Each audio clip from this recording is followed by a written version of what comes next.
Masayang araw. Ito nga pala si Papayo, ang inyong lingkod. Ngayon ipapakita ko sa inyo ang luto ko na sisig. Ito yung sekreto ko sa paggawa ng sisig. Dito sa Pampanga, alam niyo naman, number 1 ang sisig dito. Marami silang iberso o technique sa paggawa ng sisig. Pero sa aking experience, ito ang the best na nagustuhan ko sa paggawa ko ng sisig. Marami akong style sa paggawa ng sisig, pero ito kasi ang nagustuhan ko. Napakasimple lang kasi ang paggawa nito sisig. Kahit kayo, napakadali niyong matutunan. Wala nang maraming teche-boreche pa kung ano-ano pang mga sinasawag-sawag dyan. Pero ito simple-simple. Sigurado ako magugustuhan ng mga mahal nito sa buhay ko. 101%. Kapag hindi nila nagustuhan, sinungaling ako. Ito ang the best kasi. Nag-make kasi ang pamilya. Ito ang nire-request nila lagi, sisig sa akin. Kaya dinabihan ko ng paggawa nito. Una, ginagawa ko ito, nilalagaan ko lang yung baboy. Bali ito nga pala, lakay ito. Yung batot ng baboy. Kaya di ba makatabing yun. Yung ginagawa ko, ayan yung technique ko Ang ginagawa ko dyan, hinahaluan ko ng laman din ng baboy. Para yung taba ng batot ng baboy at saka yung laman ng baboy, nag-blend sila para hindi gaanong mamantika. Kasi lalabas ang taba niyo kung lakal lang yung ilalagay nyo. Haluan nyo ng laman. Yun ang technique yan. Tapos, pag nilaga nyo, lagyan nyo lang ng pwede ng asin. Okay na yun. Tapos ang gagawin nyo, yung laman nyo yung ipipinito. Pagka nalaga na, naluto na, huwag nyo ipipinito ang laman. Kailangan yung lakal lang. Yung lakal lang ipipinito nyo, yung balat lang. Para mag-crispy lang. Para pag kinain, may crunchy siya. Yan ang sekreto ko. Ngayon, ang ginagawa ko lang dyan, nasa inyo, kung gusto nyo ng maanghang, depende nila sa lagay, sa volume ng baboy, yung sisig nyo, depende ng stili. Tapos ang nilalagay ko, hindi ako nagkakalamansi, bali suka lang.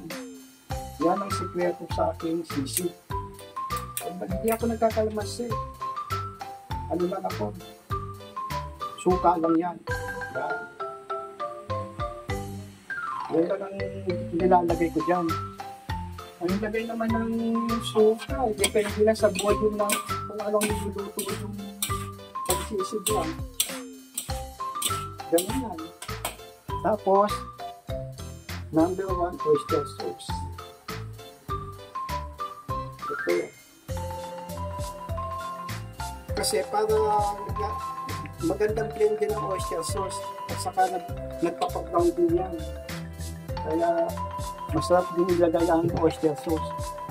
Nilalagay ko dito liver spread. Kahit anong brand siya na liver spread. Yan lang.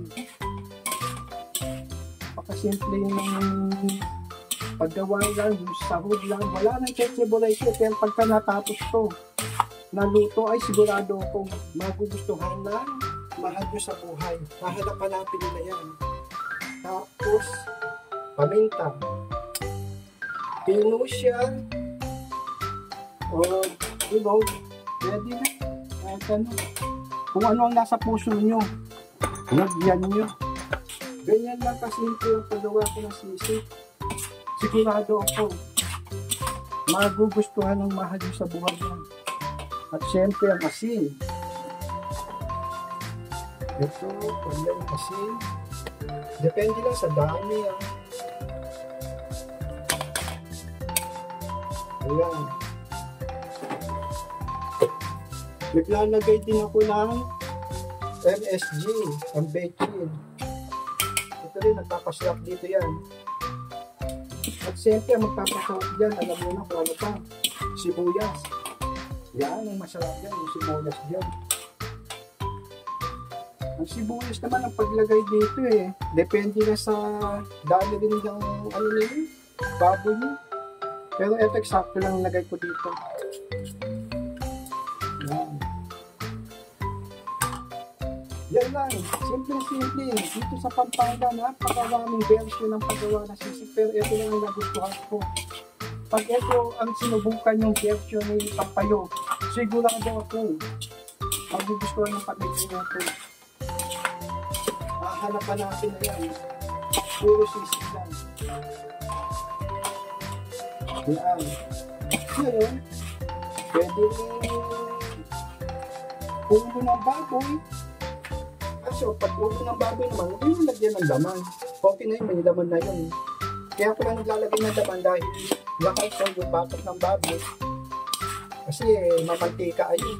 Lalabas at taba nyo. Kaya inhaluan ko ng laman. Yan ang sikreto ni Papayo. Yan ang paggawa ko ng sisig ni Papayo. Yun ako dito. Gamitin nyo itong style na ito. Yung technique ko. Sigurado ako, simple lang.